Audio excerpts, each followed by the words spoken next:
It's Shark Week, baby, and in this video I am taking a deep dive, literally behind the scenes, to show you guys what it's like to make a big Discovery Channel show. We're going to take a look at scenes that didn't make the show, learn about the crew, learn about the gear, and just generally show you what it's like beneath the curtain of making a Shark Week. Let's go. How cool, how fascinating of a shark is that?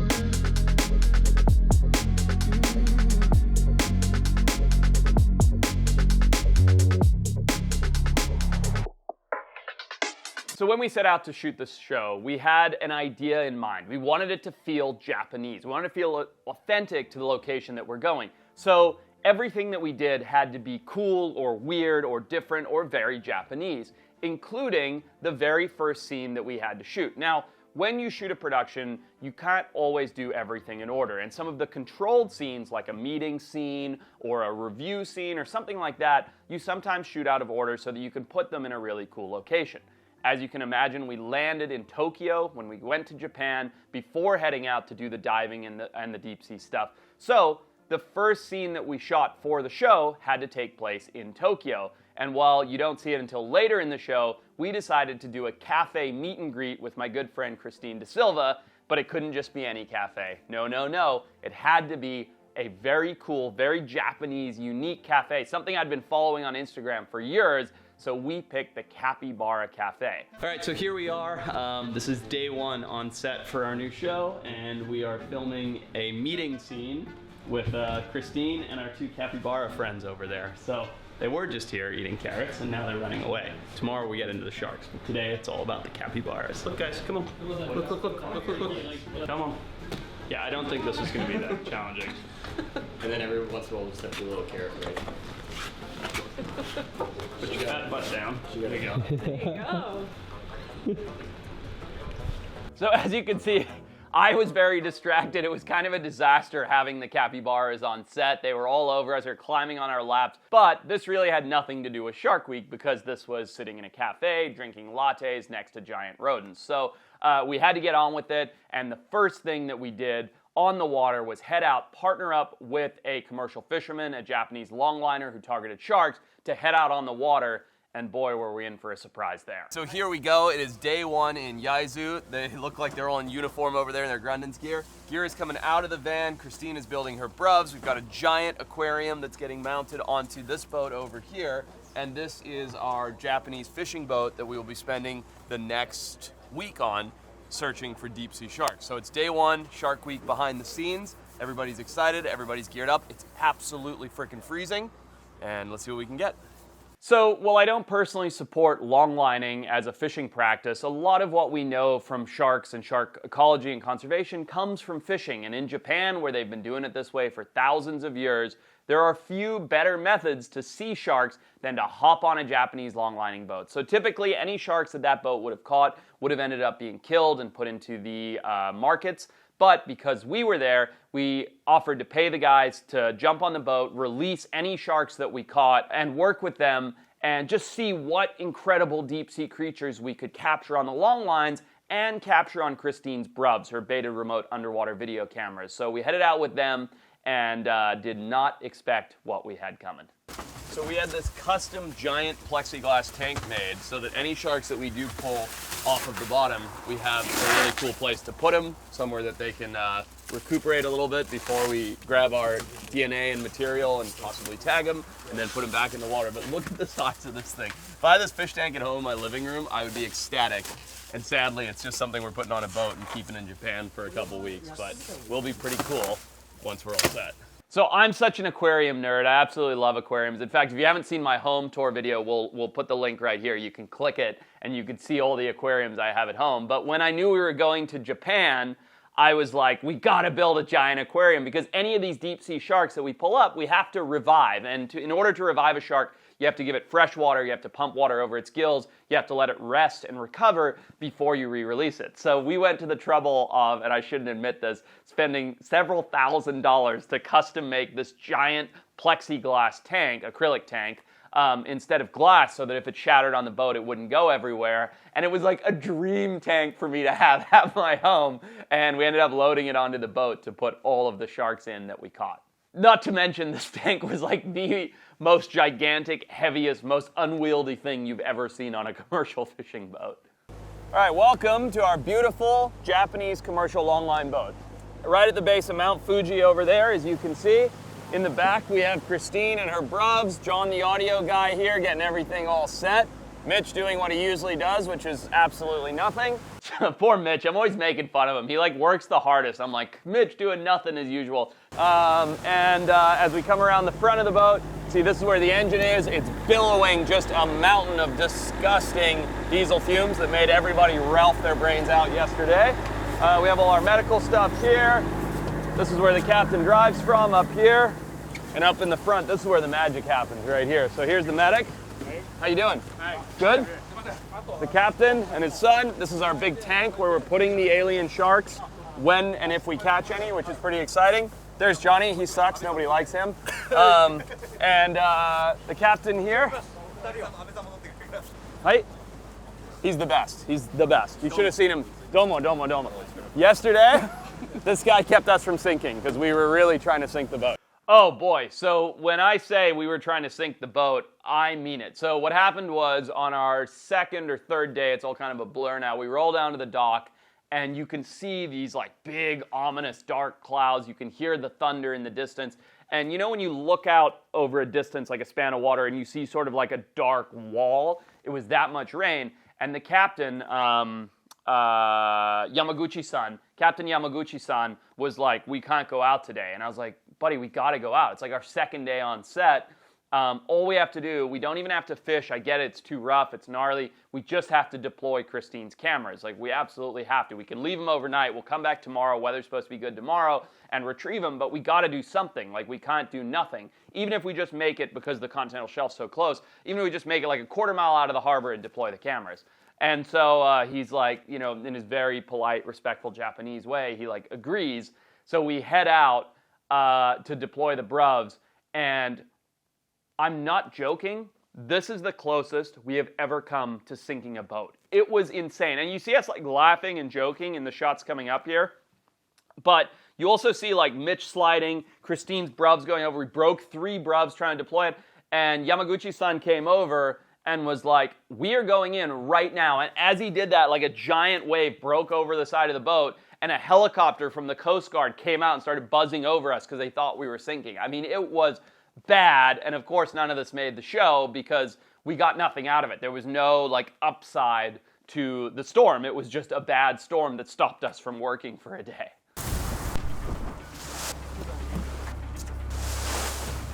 Jeez, hold on everybody. Wait.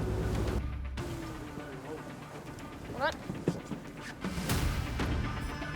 So what you're seeing here is on the bottom of the bruv is a little clip, and when Christine triggers it, that clip unscrews and the weight stays on the bottom and the bruv floats to the top. But that clip is meant to break in case there's a problem, and when we're dealing with those seas on the side of the boat and these big cinder blocks and these rocks, with the high gunnels, because the side of the boat was like, I don't know, 6-ish feet off the water, maybe 7 feet off the water, we just kept breaking them, and it's because it was just so darn rough.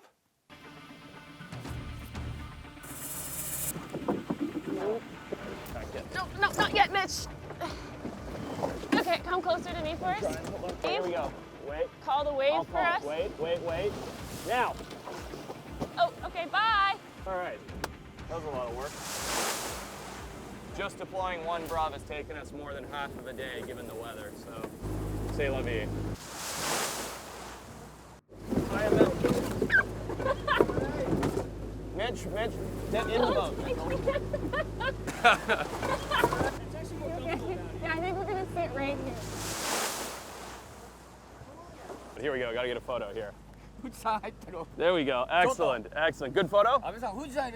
This is Mr. Abe, local legend. See, Liam, learn from Abe, because he's telling us, with Mount Fuji in the background. There we go.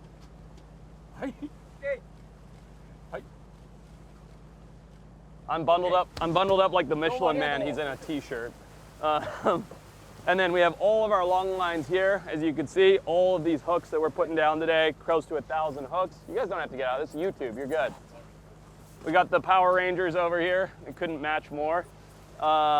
And then yeah, so the winch system here. So we put the bait on, we throw the long lines down, we put Christine's cameras down, then we retrieve the long lines, see what alien sharks we get, put them in the big tank over there.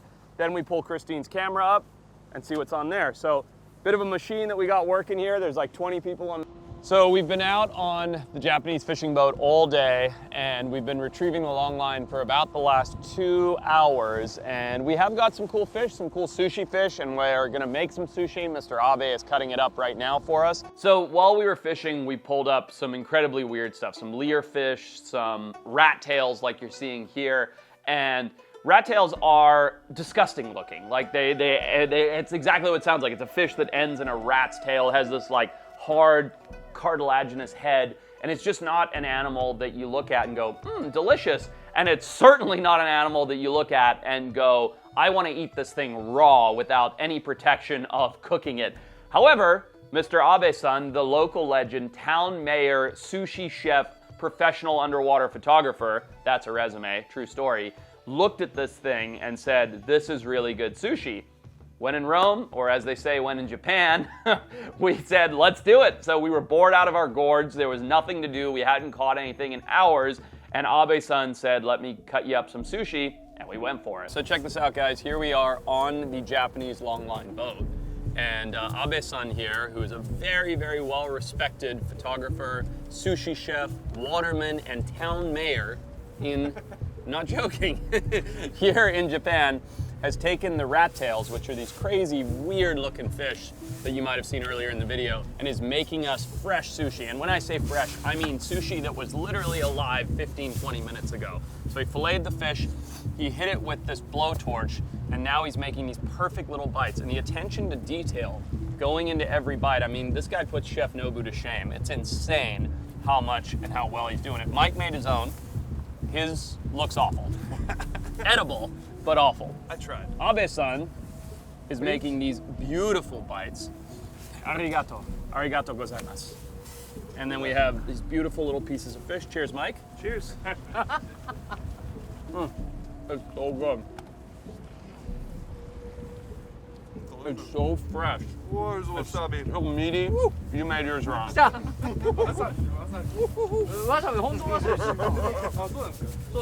What's crazy is when you look at those rat tails, you'd say never in a million years would I want to eat that. But when you're in Japan, amongst a culture that respects the fish so much, treats every piece with so much care and intention, that takes so much time, you get some real magic as a lunchtime snack here on the boat. So, want to make a few more? Yeah, let's do it. Let's do it. Okay.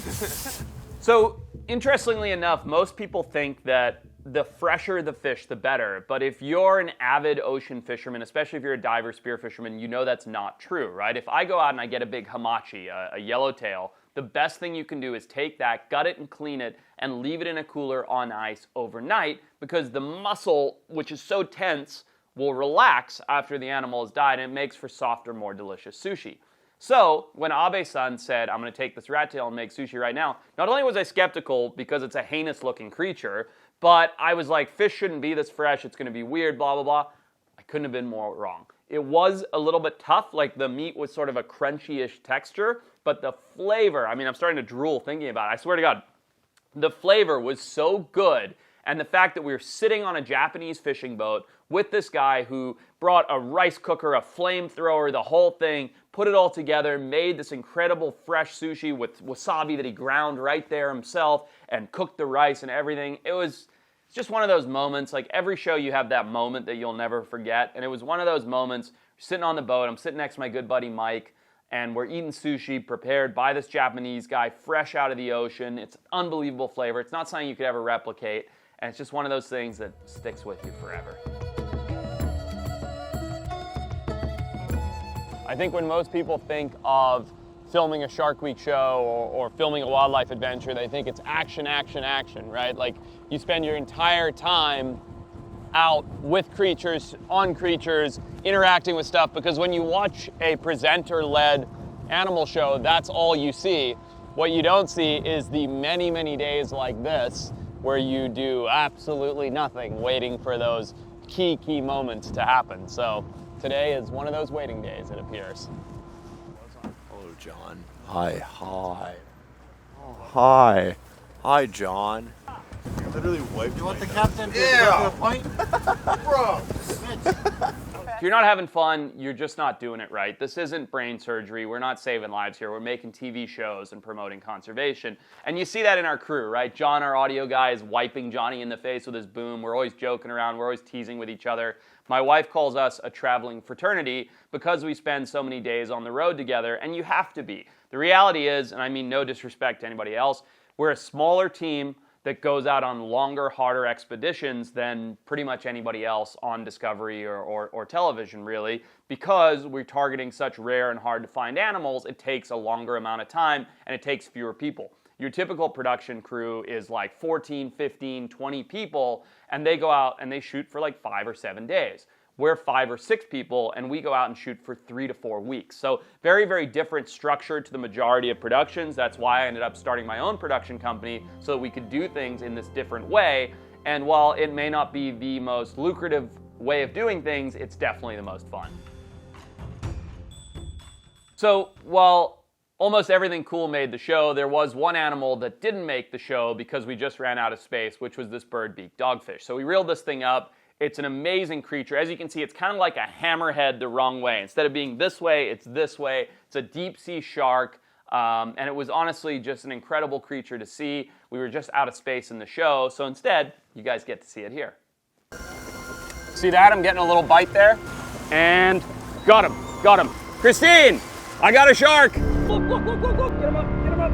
Oh, look at that. Whoa. This is a rough, long nose. How alien is this Wow. shark? Oh, we got a boy. Let's get him into the tank. Go. Let's go.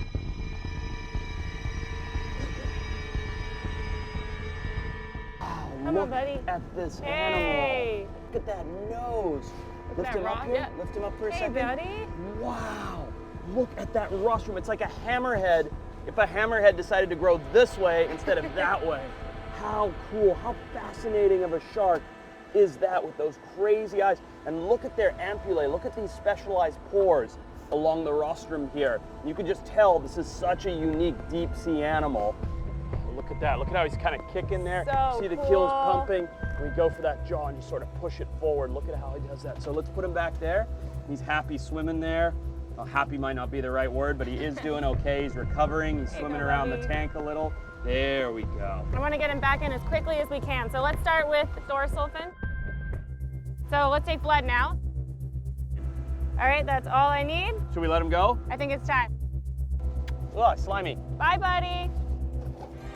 There he goes. Look, he's kicking away. Feels Strong, pretty good. nice and strong. There he goes. All right. Man, Woo, that was lucky. great. So here we are on yet another day of grub deployment and something retrievals. short, The sun is scissors. going down, and as usual, we are many hours grub, and behind. I'm coming The whole back. team is invested at this point. Nobody's filming except for Liam behind the camera here for behind the scenes. Mike and Kenji are strapping bait onto the bait arm. Christine is replacing the camera and batteries. Johnny is getting the release ready. Mitchell just sent the signal for the brub that is on the bottom of the ocean to start surfacing. John is helping hold the transducer, and JQ is replacing the spot. And the spot is the GPS tracker that sends a signal to the phone in case it gets lost. And I'm sitting here like a big boss just overseeing and explaining it all.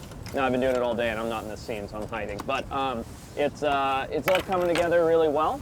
And we're definitely going to be out later than we 6:24. intend to be, like we are every day. And once again, a short day will turn into a 17-hour day. So I'd say things are right on track. Right? That's to change the firmware. Sorry. Par for the course. I should have told you.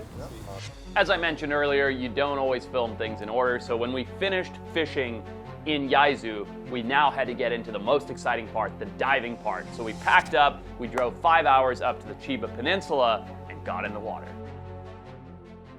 So when we arrived in Chiba, I got sick. And I don't know why I got sick, but I got really sick, which is crazy because typically we're in super remote places in the middle of the jungle, not eating gourmet sushi, hanging out in hotels like we were in Japan. But I came down with something brutal. My head was thumping and I was practically unconscious. I had like a terrible, terrible head cold flu type thing.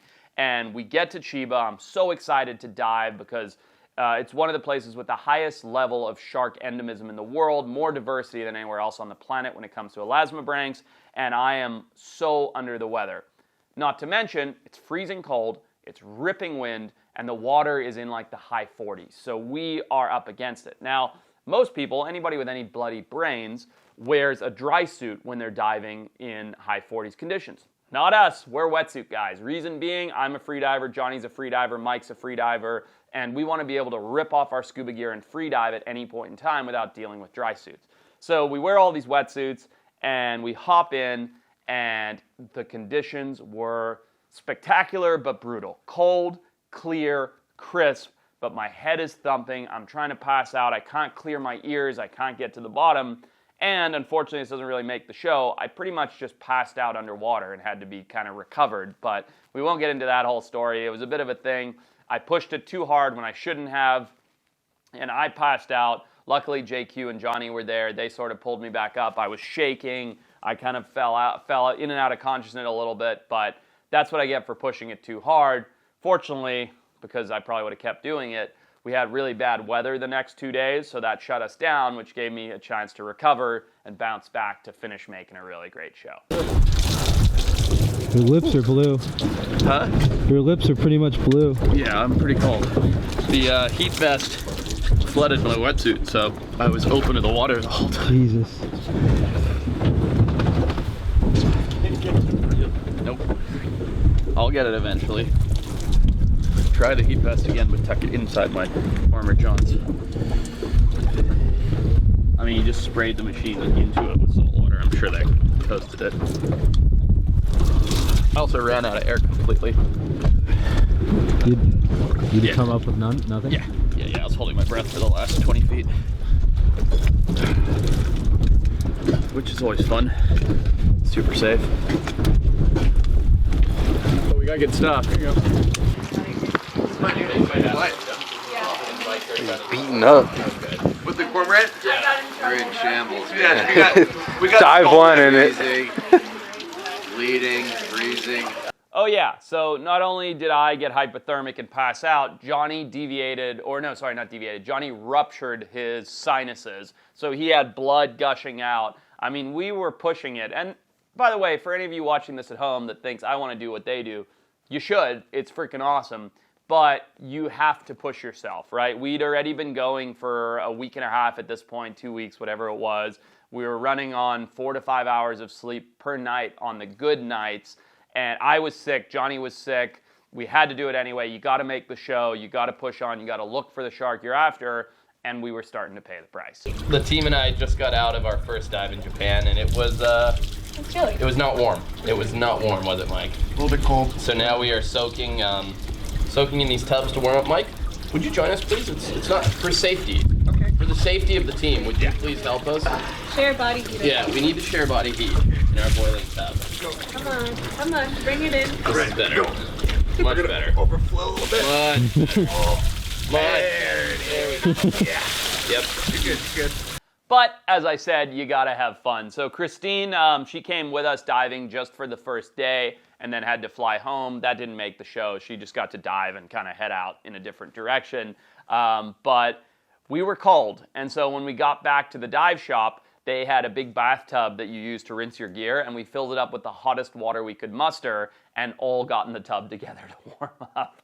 So I think the Japanese dive guys thought we were utter buffoons, but it's what we needed to do to stay warm.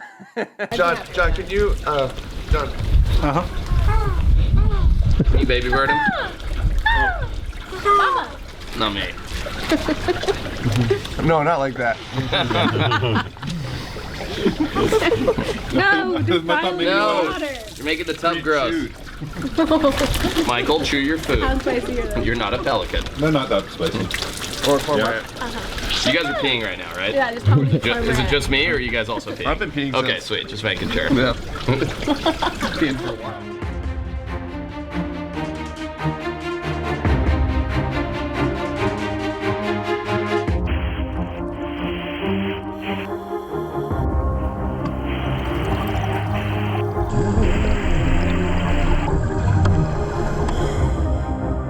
So as you can see, there's a couple shots of what it's like underwater in Japan. It's absolutely stunning and incredible. And we have one find that is maybe the rarest find of my entire career in the ocean. It's incredible. But that's not in this video. That's in a video that's coming out next week, which is a behind the scenes underwater of Japan. This is more of a behind the scenes of what a production is like. So stay tuned for that. Make sure you guys check out the underwater dive Japan BTS video that's coming out next. So we have a down day because the wind is howling and we've been having some major issues with our comms equipment. So Tweedledee and Tweedledum over here are putting on full face masks out of the water and using wrenches to create an electrical connection and chat to each other from a foot away. So everybody thinks it's so glamorous doing these shows. This is what you spend a lot of your time doing to get those big moments. Check, 1, 2, you copy, Mitch, you copy. Check. In a few moments, too, Bozo is going to get the water and try them in the water. So Tweedledee, Tweedledum, and Bozo are all going to be putting on face masks, talking to each other for the next couple hours. Don't you want to do this? It's great. The frequency that I'm on right now is 1A. 1A. So every single shoot, the guys get a new toy, right? And when I mean a toy, because we are adults, I get an underwater jetpack and they get something like a probe lens that you're going to see in this next scene here. Now, of course, anytime you get a new toy, the first thing you have to do is play with it and learn how to use it. And so Johnny and JQ took their probe lens and started toying with it out of the water so that they could then go play with it in the tide pools later. So here you see them filming each other's eyeballs. Okay, ready? Oh, it's so bright. It hurts so good. Does it help? Don't blink. I'm gonna get... Okay, look right down the barrel. We're here in Chiba, Japan. JQ and I have been shooting some time lapses of this storm rolling in, but we've been noticing in all these tide pools that there's a lot of cool critters. So we're gonna quickly switch this lens over for the Laowa probe lens. And the cool thing is we have these Keldon underwater lights that we use for the underwater shooting of Shark Week. But because they're underwater, we can illuminate the tide pools so we can get these really crazy macro shots of all these cool little critters we're finding in these tide pools. So while it's raining, in our matching jackets, we're gonna see what we can do. So we've got these 15,000 lumen lights, blow you out a little. But these have to stay wet in order for them not to overheat, so let's see what we can get. Alien Sharks, Shark Week. This is pretty alien. Alien slugs, baby.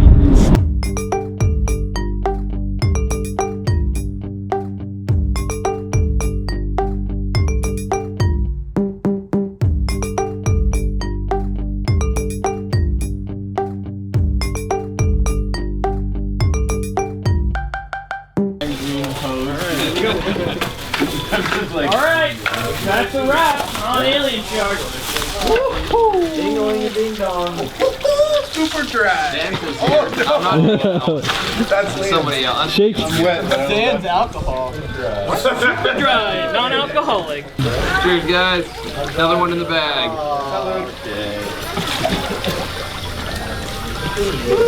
This is actually, if you look it up, this is around our 100th hour of TV.